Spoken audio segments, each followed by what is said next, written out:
আসসালামু আলাইকুম এভরিওয়ান, আশা করি সকলেই খুব ভালো আছেন। অনেকদিন পর চলে আসলাম মোগলাই রেসিপি নিয়ে। মোগলাই তৈরি করার জন্য আমি নিয়ে নিচ্ছি 2 কাপ পরিমাণ ময়দা, 1 চা চামচ লবণ, 2 চা চামচ পরিমাণ চিনি। সবগুলো উপকরণকে আমি মিশিয়ে নিচ্ছি। মেশানো হয়ে গেলে আমি রান্নার রেগুলার তেল দিয়ে দিচ্ছি 1/5 স্পুন। তেলটাকে ভালোভাবে ময়দার সাথে মিশিয়ে নিতে হবে।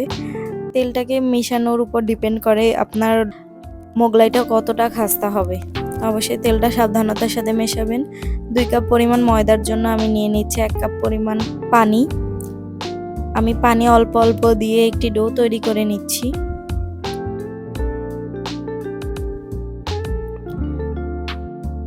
ডোটা তৈরি করা হয়ে গিয়েছে। আমি এখন সামান্য তেল দিয়ে ডোটাকে 25 মিনিট রেস্টে রেখে দেব।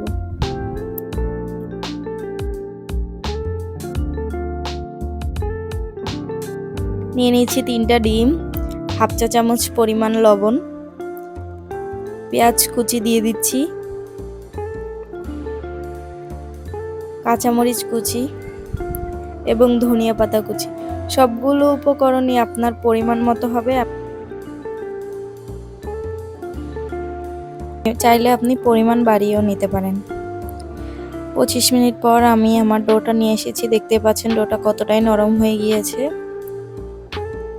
এখন এই ডোটাকে আমি 4টি সমান টুকরো করে কেটে নিব। একটি লেচি নিয়ে আমি লেচিটাকে বেলে নিচ্ছি।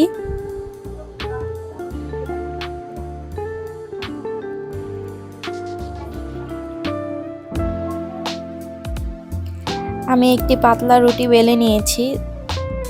দেখতেই পাচ্ছেন কতটা পাতলা হয়েছে। মোগলাই তৈরি করার ক্ষেত্রে অবশ্যই রুটিটা পাতলা করতে হবে।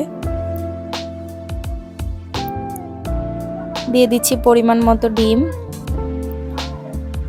মোগলাই তৈরি করার প্রক্রিয়াটা আসলেই জটিল, তবে এটি অবশ্যই আপনাদের দেখে দেখে শিখতে হবে, কারণ এখানে বলে বোঝানোর কিছুই নেই।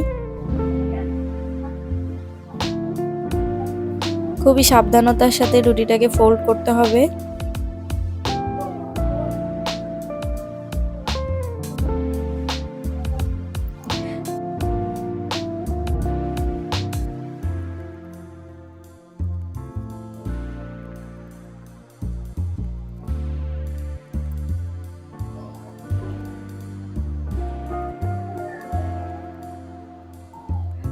আমি একটি প্যানে তেল গরম করতে দিয়েছি। এখন আমি দিয়ে দিচ্ছি আমার মোগলাইটা। আমি উল্টো দিক দিয়েছি। মোগলাইটা ভাজার ক্ষেত্রে অবশ্যই উল্টো দিক আগে দিবেন, না হলে মোগলাইটা ফুলে ডিমগুলো বেরিয়ে আসবে। মোগলাইটা অবশ্যই লো মিডিয়াম হিটে ভাজতে হবে, না হলে উপরে কালার চলে আসবে, ভেতরে উপকরণগুলো কাঁচাই রয়ে যাবে। কিছুক্ষণ পর মোগলাইটা আস্তে আস্তে ফুলে যাবে।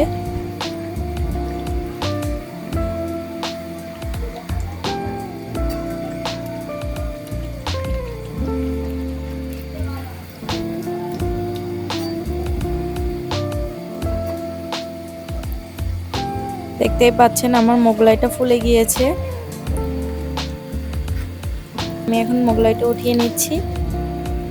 মোগলাইটা আমি কেটে দেখিয়ে দিচ্ছি।